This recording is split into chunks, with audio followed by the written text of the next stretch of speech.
Continuamos en Sol de la Tarde. Aquí tenemos ya a Jaime Aristi Escuder, economista, ex administrador de Punta Catalina, que por cierto hoy escribió, como siempre, en el Listín Diario, este trabajo que dice el título: El escuadrón de la destrucción de Punta Catalina. Ahí está en pantalla para que ustedes lo puedan ver y lo puedan buscar en el Listín Diario si les interesa. Jaime, buenas tardes, ¿cómo está usted? Muy buenas tardes, doña Consuelo y todo el equipo, Ángel, sí, Aníbal. Aquí está Ángel, Aníbal y Virgilio. Amigo de él, pero él no sabe que yo estoy aquí. Hola. Doctor, ¿cómo está usted? Jaime, tenemos en este artículo, tú comienzas diciendo que el ministro, y efectivamente fue así, el ministro de Energía y Minas del gobierno de don Luis Abinader, el señor Antonio Almonte, declaró el pasado fin de semana que no recibirá las 2 unidades que componen la central termoeléctrica Punta Catalina por graves deficiencias de construcción, principalmente en sus calderas. La pregunta mía es en 2 sentidos, y después los muchachos del equipo, por favor, que participen contigo. Pero lo que a mí me interesa, ¿esas unidades entonces no habían sido recibidas? Mira, y okay, en segundo lugar, estas graves deficiencias de que habla el señor Almonte. Bueno, afortunadamente es falso. Es falso por el hecho siguiente. Cuando se tiene un proyecto de esa magnitud, hay muchas etapas de aprobación en términos de la calidad de los diferentes componentes. En este caso estamos hablando de la caldera. El fabricante es Paco Wilcox. Paco Wilcox es uno de los grandes fabricantes a nivel mundial de calderas y que obviamente hace su caldera y lo hace de una forma tal que cumple con los códigos internacionales, específicamente el código ASME, que es el código de la American Society of Mechanical Engineers. Ese grupo, incluso de personas, viene a certificarle a Paco Wilcox que la caldera cumple con ese código. De tal manera que tanto la unidad 1 como la caldera de la unidad 2, las dos aprobaron lo que es la evaluación que hace ASME, que es esa asociación de ingenieros mecánicos norteamericanos, y valida entonces que se pueda poner en operación la caldera. Se comienza su proceso de limpieza y luego va a su validación final. Después de eso, entonces llega la etapa donde se dice, ok, ya están todos los componentes unidos, está la caldera junto con la turbina, el generador, los equipos relacionados, y entonces vamos a probar. Y se hace entonces una evaluación, que viene otra empresa norteamericana a hacer una evaluación de la capacidad que tiene la planta. Y entonces viene McHale, se sienta con General Electric y le dice, tu sistema, tú lo has aprobado y tú dices que puedo poner en marcha una prueba de todo el sistema junto con los otros componentes. Sí.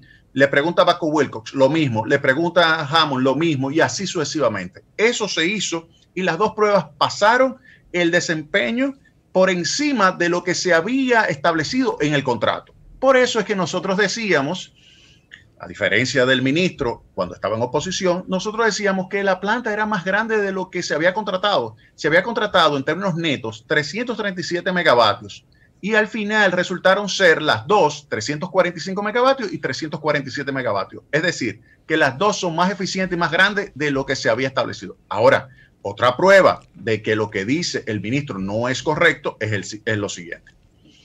A partir de finales de abril, inicios de mayo, vamos a poner, de mayo hasta diciembre, ¿cuál fue el desempeño de la unidad número 2? 96.2%.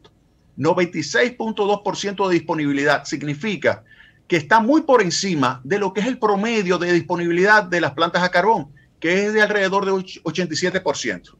Porque durante un año se le saca periodos para darle mantenimiento o hay situaciones como pudo haber ocurrido, como es el caso de un pinche. Eso hace que la disponibilidad baje. Pero esta unidad estuvo trabajando con una disponibilidad de 96.2% y eso es el organismo coordinador que lo establece. De tal manera que se ve claramente que la caldera funcione adecuadamente al igual que el resto de los equipos. Ahora bien, ¿qué sucedió en enero? En enero sucedió lo siguiente, hubo un pinche que es un evento que en una planta de carbón es un evento de alta probabilidad. Tiene un bajo impacto en términos de horas, pero es una alta probabilidad, es decir, que puede pasar, porque tú tienes kilómetros de tubería y pudiera haber un pinche. Ahora, ¿cuánto te toma reparar un pinche? Pudiera ser, dependiendo si tú tienes que, como la tienes que enfriar la caldera, 5 días, 6 días, 7 días, tú tomas el pinche y ya. Pero ¿qué pasó en enero?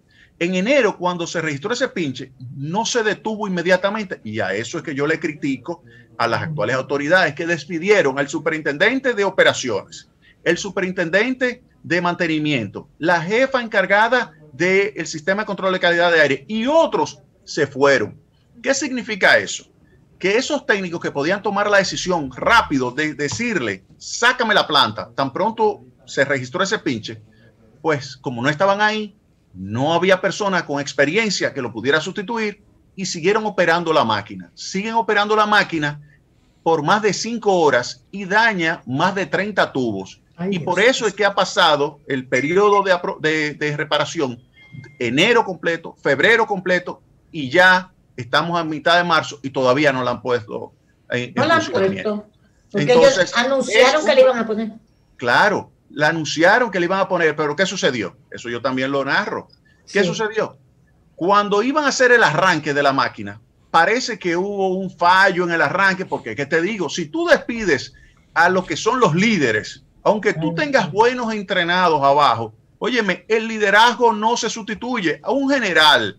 Un general, tú no lo despides en medio de una batalla. Si tú estás poniendo en marcha un proyecto como este, de una magnitud de 2.454 millones de dólares, que va a generar 500 millones de dólares de ingresos al año, que va a representar el 30% de electricidad del país, tú no despides a los generales, tú no despides al superintendente de operación, tú no despides al superintendente de mantenimiento, tú no lo despides. Pues bien, ¿qué sucedió? Algo que no lo ha dicho el ministro. Hubo una fisura en el condensador. Y permitió eso, que entrara cloruro de sodio al sistema de distribución de agua. Y eso es grave, eso es grave. Tú no puedes contaminar el agua que va hacia la caldera. Y entonces ya eso implicó que no se pudiera arrancar la máquina y comenzar el proceso, no solamente de reparación de esa fisura, sino de determinación si hay otras más, y además de limpieza de todo el sistema de agua para evitar que corroa desde adentro lo que es la tubería que circunda lo que es la caldera. De manera tal que lo que estamos viendo son errores continuos de operación y de mantenimiento. Exacto. Pero eso lo advertimos al país. No se le podía entregar a este equipo humano sin experiencia en el manejo de central termoeléctrica de esta magnitud, de esta tecnología, no se le podía entregar. Había que mantener el personal que había sido entrenado por los fabricantes. Eso es General Electric, Babcock Wilcox, Hammond y también por el consorcio. Había que dejarlos ahí, pero no, lo despidieron y ahí están las consecuencias. Lo que estamos viendo es un proceso de destrucción acelerada de la central termoeléctrica Punta Catalina. Por eso es que yo le denomino a ese equipo un escuadrón. El escuadrón de la destrucción de Punta Catalina. Y eso no es justo. Porque el país, es el país que invirtió 1.454 pero tú tienes que entender, Jaime, sí. Tú tienes que entender, y creo que lo comprendes perfectamente, que hay que justificar el discurso previo. O sea, si yo decía en el pasado que eso era un elefante blanco, que eso iba a ser, que es una inversión fallida, que eso... que se robaron los cuartos. El tiempo, y tengo la oportunidad de demostrarlo. Aquí en este programa, en diversas, en par de ocasiones, primero lo reté cuando dijo que se le había pagado 800 millones de dólares adicionales al contratista. Le dije, eso es falso. Te reto a que presente los datos. Él estaba en oposición a ese momento. Llegó al gobierno y no lo presentó. ¿Por qué no lo presentó? ¿Sabe por qué? Porque no es verdad. Esa primero. Pero lo otro que dijo, recuerden, y eso sí es peligroso y me llama mucha sospecha, lo siguiente. Él dice que hay que verificar si ese pinche de la caldera se debió a que se ha estado operando por encima de su capacidad. Con la intención, recuerden que él decía que la planta no era cada una de 376 megavatios, sino de 356. Y que operarla en 376 podía generar problemas. Yo le dije, no, esa planta fue certificada por McKell, que es cada una capacidad bruta de 376 o capacidad neta por encima de 337, que fue lo contratado. Ahora, ¿qué sucede? Se le pidió una carta, la CDE ahora en esta administración le pide una carta a Babcock Wilcox. ¿Y sabe lo que hace la carta de Babcock Wilcox? Me da la razón.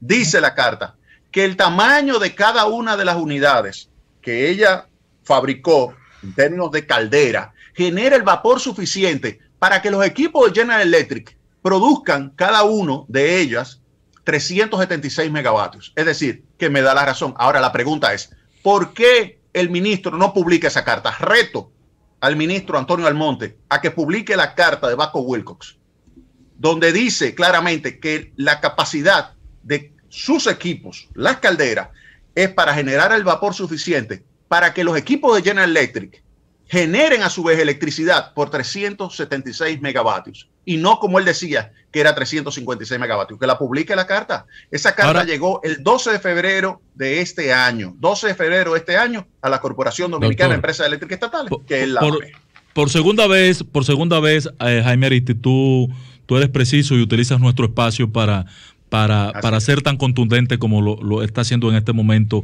con este cuestionamiento. Ahora, ¿a qué puede obedecer? Y tengo tres hipótesis, corrígeme por favor y encamíname a entender la situación. Tú que dominas la situación al ser administrador de esta planta. Número uno, entiendo la campaña de descrédito, el momento en que estamos y el momento pasado. Ahora, ¿qué se persigue con esto? Poner la planta en una condición de deterioro tal que se interese como vaca muerta el sector privado para vendérsela. Uno. Dos, que yo tenga compromisos con sectores generadores que en este momento tienen sus plantas apagadas o en muy baja producción porque Punta Catalina está supliendo 720 megas y esto es un atentado para el sector económico generador. Esa es mi segunda tesis, pero además, Jaime Aristi, ¿en dónde queda el costo para el país y para el gobierno? Porque tú has dicho en reiteradas ocasiones que entre 450 y 500 millones de dólares es el aporte de Punta Catalina al presupuesto nacional. Una por el ahorro en la facturación al bajar el precio del kilowatt y otro por la ganancia de la planta al generar electricidad y venderla como un aporte al presupuesto nacional. Apagado este motor, ante esta situación que está viviendo la planta, ¿se jodieron los 500 millones de dólares de aporte al presupuesto de la nación? Sí, tú los reduces a la mitad. Sin lugar a dudas. O sea, ya en los 2 primeros meses del año hay, en términos de ingresos, 40 millones de dólares menos de ingresos para Punta Catalina. Ese es el punto. Entonces, vamos a tus hipótesis. Mira, la primera, el tema de vaca muerta. Yo he visto una tendencia a hablar mal y actuar mal y hacerlo para debilitar el flujo libre de efectivo del negocio y también la capacidad operativa de esa empresa. Cuando tú llegas y despides a tu superintendente de operaciones, superintendente de mantenimiento, lo sustituyes por una persona o por varias personas que no tienen esa experiencia que tenían esto, obviamente que tú la estás debilitando. Pero cuando tú despides a todo el equipo administrativo que estaba montando el sistema de gestión basado en SAP para hacerlo lo más eficiente posible y conectado directamente con General Electric, que va a tener un sistema, que no sé en qué está eso, un sistema de supervisión digital desde Atlanta para verificar que cualquier fallo inmediatamente da la voz de alerta. Pues cuando tú despides a esas personas, tú lo que estás es debilitando la capacidad que tiene esa planta de poder cumplir con esa meta que yo te señalo de los 500 millones de dólares y que tú muy bien los recoges y lo divides en una parte beneficios y una parte beneficios para la distribuidora por la reducción de los costos de adquisición de la electricidad. Ahora bien, definitivamente puede haber intereses del sector privado que quisieran comprarla a precio de vaca muerta. Cuando yo veo el presupuesto, 87 mil millones de pesos, yo digo, pero no puede ser 87 mil millones de pesos que ustedes quieran cobrar por Punta Catalina, cuando Punta Catalina fácilmente te debe costar 150 mil millones de pesos. O 150 mil millones de pesos. Sí, debe costar el costo de fabricación, tú dices, lo establece en 2.400 millones de dólares. 2.454, pero su costo de comercio hoy debe estar cerca de los 4.000 millones de dólares. No, 2.600 millones, porque acuérdate, yo estoy separando el beneficio propio de Punta Catalina como negocio a todo el beneficio para el Estado. Tú tienes un buen dato. Cuando tú hablas 4.000 millones, eso es para todo el Estado. Claro. Pero para Punta Catalina propiamente, si tú lo que vas a vender en Punta Catalina son 2.600 millones de dólares. Ese sería el valor. Okay. Ahora, en la otra hipótesis que tú... Pero no 87.000. No, 87 mil millones de pesos. No, para mí que ahí lo que están pensando es vender molino dominicano, no es otra cosa, porque nada de ninguna planta cuesta 87 mil millones de pesos. Es correcto. El otro punto, la otra hipótesis que tú tienes, por favor, es ¿quién se beneficia con la salida de Punta Catalina? ¿Quién se ha beneficiado estos 2 meses y medio que la unidad número 2 ha estado fuera? Se ha beneficiado fundamentalmente el sector privado. Y no el sector privado eficiente, no el sector privado donde tú tienes plantas grandes, eficientes, que son junto con Punta Catalina la que está en primero. Mira, en primer lugar en la orden de mérito está Punta Catalina 1, Punta Catalina 2 y después vienen las otras. Ahí viene el Agitavo, viene AES, viene las otras que se están convirtiendo a gas. Ahí vienen en su lista de mérito. Ahora, llega un momento en que entonces ya aparecen las que entrarían con 11 centavos, con 12 centavos, con 13 centavos, dependiendo del precio del barril de petróleo que está subiendo. Cuando tú sacas Punta Catalina, te vas colocando, ok, en vez de 8 centavos o 7 centavos que puede estar, te colocas en 10. Después sacas la otra Punta Catalina, te puedes colocar en 12 o en 13, dependiendo del precio. ¿Y eso quién lo paga? Lo pagan las distribuidoras, que somos nosotros al final. Pero de paso, Jaime Aristi, corrígeme por favor también. Esta es mi última intervención.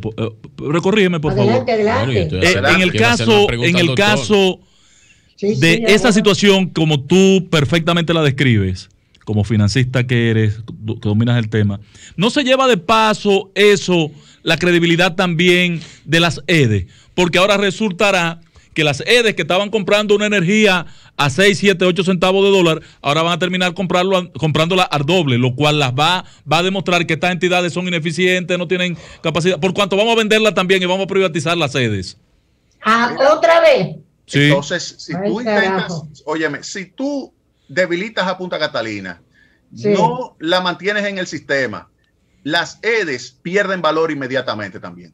Pierden todavía más valor. ¿Por qué? Porque es que le va a ser mucho más difícil a las distribuidoras de electricidad ser rentables financieramente, porque estarían comprando a un precio en el mercado de spot muy alto. Mira, este escuadrón de la destrucción de Punta Catalina definitivamente debe de ser un escuadrón que es muy bien visto por aquellos que están en el mercado spot y que están locos porque salga Punta Catalina del mercado, para ellos volver a vender otra vez a 13, 14, 15 centavos de dólar. ¿Tú le has explicado eso a Macarrulla? ¿Tú le has explicado eso a Macarrulla? Doctor Jaime Aristi Escudero. Yo lo he explicado al país, incluido a Macarrulla. Doctor Jaime Aristi Escudero, ¿cómo está usted? Muy bien, gracias a Dios. Al doctor y a mí nos une el lazo de amistad de hace muchos años, más de 16 años. Esa biblioteca lo conozco perfectamente. Y el banderín de la Universidad de Chicago que está ahí atrás a su izquierda. Doctor, saludos a su familia, a su esposa, a sus hijos. Mire, doctor, ¿qué hacer? Hemos explicado todos estos problemas que usted bien lo explica, maneja los temas financieros. Un erudito, el doctor Jaime Aristi Escudero. Yo lo conozco muy bien. Hermano, ¿qué hacer con esta situación de Punta Catalina? Porque más allá de de explicar la problemática que está pasando en Punta Catalina, ambos bandos, usted como es administrador, la parte del ministro y su equipo como administradores actuales, yo le pregunto, ¿cuál es la solución a esta problemática actual? ¿Cómo ponemos en funcionamiento Punta Catalina? ¿Cómo logramos que no vuelva a ocurrir problemas como los que están ocurriendo ahora mismo?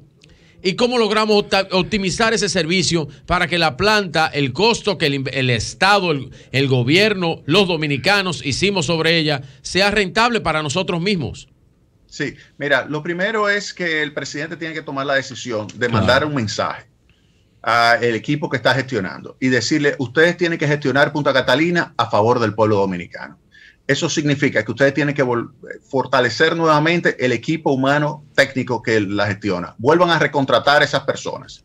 Después de eso, es bueno que aceleren el proceso para que venga un operador que haga la operación y el mantenimiento de Punta Catalina. Sí. Y en ese tiempo, si eso va a durar 6 meses, por ejemplo, que hagan un contrato puente con el consorcio para que la empresa Tecnimón, quien es la que finalmente hizo todo el comisionamiento y operación inicial y entrenó al equipo humano de Punta Catalina, pues venga y que retome el control de la operación y mantenimiento de Punta Catalina en lo que se hace un proceso de licitación internacional. Esa es mi recomendación, que venga Tecnimón y que se haga cargo de la operación y mantenimiento de Punta Catalina hasta que se logre pues llevar a cabo un proceso internacional de licitación que permita la llegada de un equipo humano que opere adecuadamente Punta Catalina y que se sepa que esa es una planta que se construyó para estar operando de una forma eficiente durante los próximos 40 años. 40.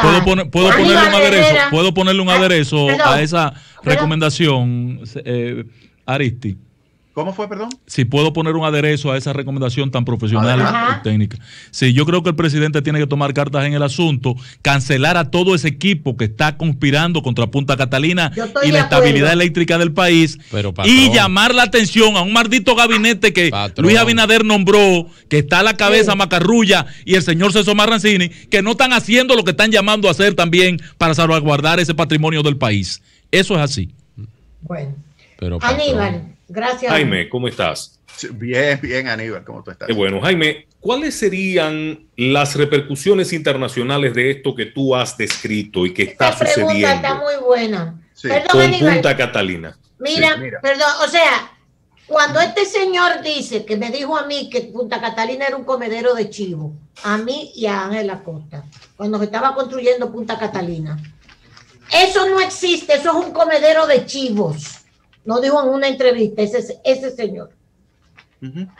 Sí. De lo enterado que estaba de Punta Catalina. ¿Cuál señor, doña Consuelo? Y nunca la ha aceptado, o sea, y no la acepta. Él tiene esa fijación de que tiene que desbaratar a Punta Catalina. A mí no me cabe la menor duda. Mira, entonces, Aníbal, pero lo que me preocupa ante lo que Aníbal pregunta, para añadirle, cuando él dice que el señor Antonio Almonte declaró el pasado que no recibirá las 2 unidades por desperfectos, por deficiencia de construcción, nosotros podemos ser sometidos como país. Sin lugar a dudas, sin lugar a dudas. Eso va a terminar en un arbitraje. Ahorita nos hacen un arbitraje y nos joden también por ese señor. Y fíjate, ahí va a entrar General Electric, que va a decir que sus equipos lo montó bien. Claro. Ahí va a entrar Baco Wilcox, que dice que su caldera la construyó bien. ASME, la Asociación de Ingenieros Mecánicos de los Estados Unidos, que certificó. ¿Qué cree que con los dominicanos que él está bregando? Que dice toda su vaina y se lo creen. Mira, estas plantas fueron los norteamericanos. O sea, había un consorcio constructor, pero todo eso, todos esos equipos, todas esas turbinas, todos esos generadores, toda esa caldera, todo eso vino por aquí, se ensambló. Pero eso vino cada tubo fabricado por Baco Wilcox. Aquí se hizo la obra civil. Aquí se hizo la obra civil. No va a recibirlo porque las unidades de Punta Catalina, las 2 unidades que componen la central termoeléctrica, adolecen de graves deficiencias de construcción. Ahorita pero Lisandro Macarrulla, pero tú no estás oyendo. Reacciona, hijo, reacciona. Ahorita someten al país. Por esa y no solo eso, ahí voy a pasar entonces a responderle a Aníbal. Mira, fíjate lo siguiente, esto de Punta Catalina le va a generar un beneficio a las finanzas públicas, y las finanzas públicas es algo que las calificadoras de riesgo ven continuamente. Si las calificadoras de riesgo observan que hay un deterioro de las finanzas del sector eléctrico, que explican a su vez un deterioro de la finanza del sector público, entonces te van a reducir la calificación y van a llevar a los mercados internacionales a fijarse que la República Dominicana está registrando un deterioro de su capacidad de pago y de honrar la deuda. Y eso entonces puede hacer que aumente la tasa de interés a la cual nosotros nos estamos endeudando. Y eso es grave. O sea que no es nada fácil lo que se nos avecina. Exactamente. Eso aparte del arbitraje que dice doña Consuelo. Eso aparte del arbitraje. aparte de la demanda que seguro le viene, aparte de ese... Sí, porque que tú estás jugando con el prestigio internacional de marcas mundiales, reconocidas mundialmente. Tú estás jugando con el prestigio de todas esas empresas que han dado cátedra. Sí, pero suponte a Aristi, Aníbal, que esas empresas no se den por aludidas por el cuestionamiento del Ministerio de Energía y Minas de República Dominicana. El problema es que lo que quieren es apagar esa planta, apagarla, ponerla en un estado de que esa vaina no sirvió. Eso no sirvió. Y entonces, ¿qué hacemos con ella? ¿La vendemos o acusamos a los actores anteriores de corrupción? O sea, es una situación que va más allá de eso, porque yo no le debemos echarle a nadie de la planta. Una planta nacional. Hay un guión escrito. Es correcto. Cabeza él. Eso es correcto. Un guión. Por eso ese es el escuadrón. No, tú tienes razón. Mejor no podía descalificarlo. Dije cuando lo nombraron, tengo miedo de que desbarate a Punta Catalina. Así para él decir que tenía razón. Y no la tiene, fíjate. Y no la tiene. ¿Cómo? Recuerden la discusión que él decía, Punta Catalina es 20 megavatios más pequeña. Eso hay que exigírselo al consorcio. Yo le decía, no, Punta Catalina es más grande de lo que se estableció en el contrato. Yo tengo la información. Bueno, llegó, lo siguió diciendo, creó una sensación donde dijo, no, que Punta Catalina no se puede operar en esa magnitud. Y me lo dijo Baco Wilcox. Yo le dije, te reto, pide la información. Él la pidió. Le llegó la carta el 12 de febrero, pero no la publicó. No la publicó, pero yo la tengo.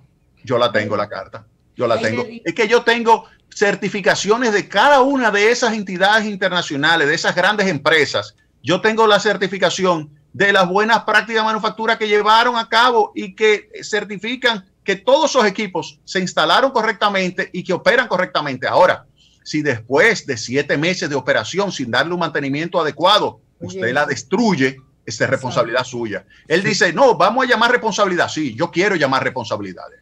Vamos a llamar responsabilidad y vamos a investigar.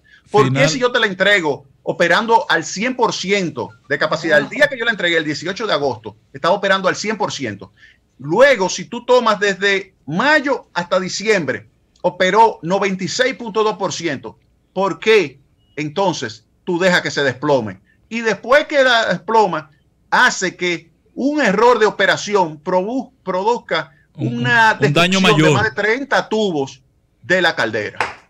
Aristi, una pregunta de mi parte final con el tema las cenizas. Que claramente, y tú lo has reiterado en muchísimas ocasiones, desde previa a su construcción, a su entrega final, el destino final de las cenizas, los filtros que se colocaron, tecnología de punta mundial instalada en esos filtros. Cómo estaba diseñado. La vimos allá. Exacto. Cómo estaba diseñado las cerdas para la colocación final de esa ceniza.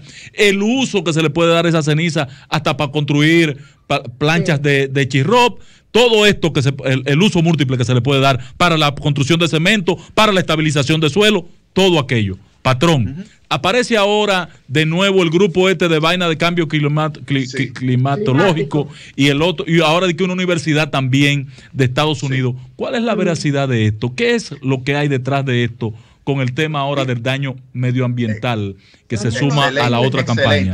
¿Qué dice el estudio? Mira, en primer lugar, esa es una que yo no sé cómo la consiguió, ceniza que toma a esta persona de cambio climático y la lleva y la manda a los Estados Unidos. Yo no sé si esa ceniza fue adulterada, no lo sé. Yo voy a suponer que no fue adulterada, pero pudo haber sido adulterada. Sí. Pero ¿cuál fue el resultado del estudio? No es exactamente lo que se publica. Lo que se publica es una interpretación que no es la correcta. Oye, ¿cuál es el resultado? Yo tengo el estudio, yo lo vi. Oye, ¿cuál es el resultado? Tú comparas la ceniza de Punta Catalina, asumiendo que sea esa la que mandaron, de Punta Catalina contra la ceniza de un carbón que se llama de la cuenca de la Apalache, de los Apalaches en los Estados Unidos. Entonces, tú comparas esas dos cenizas. Y lo que dice el estudio es que la ceniza de Punta Catalina tiene menos metales que la de los Estados Unidos de la zona de los Apalaches. Primer lugar, tiene menos metales. Tiene menos contaminantes además. Y luego dice, cuando la comparamos con el suelo pleno, obviamente que la de Punta Catalina tiene más metales que el suelo pleno. Y cuando tú comparas el lixiviado de lo que pudiera ser esa ceniza de Punta Catalina con el agua clara, es lógico que tiene más metales de aquello que se recomienda para poder tener agua que se pueda tomar. Pero un lixiviado, tú sabes muy bien, Ángel, que no es para tomar. De tal manera que el estudio lo único que te dice como conclusión es que no se recomienda que ese lixiviado vaya al agua subterránea. Ahora, ¿cuál es el depósito que se ha construido en Punta Catalina para el manejo de la ceniza? Es un depósito con varias capas de protección del subsuelo que impiden que ese lixiviado vaya al subsuelo, sino que se recoge y se vuelve y se coloca encima de lo que es esa montaña de cenizas, y al final la mantiene queda húmeda, totalmente sellada la montaña con una capa verde. Y lo que queda es como si fuera un campo de golf, como si fuera un campito de golf. Eso es lo que va a quedar finalmente, totalmente verde, como ha quedado en los Estados Unidos. Mira, ese depósito de ceniza que se estableció ahí es un depósito que cumple con los estándares de la IFC del Banco Mundial. Pero no solamente eso, que entonces vamos a la otra parte. Óyeme bien, así como estamos hablando aquí de la calidad de ceniza, que fíjate que tiene menos metales que la norteamericana de la zona de la cuenca de los Apalaches, fíjate que además tú tienes que tener en cuenta de que la idea es que se utilice en el sector construcción.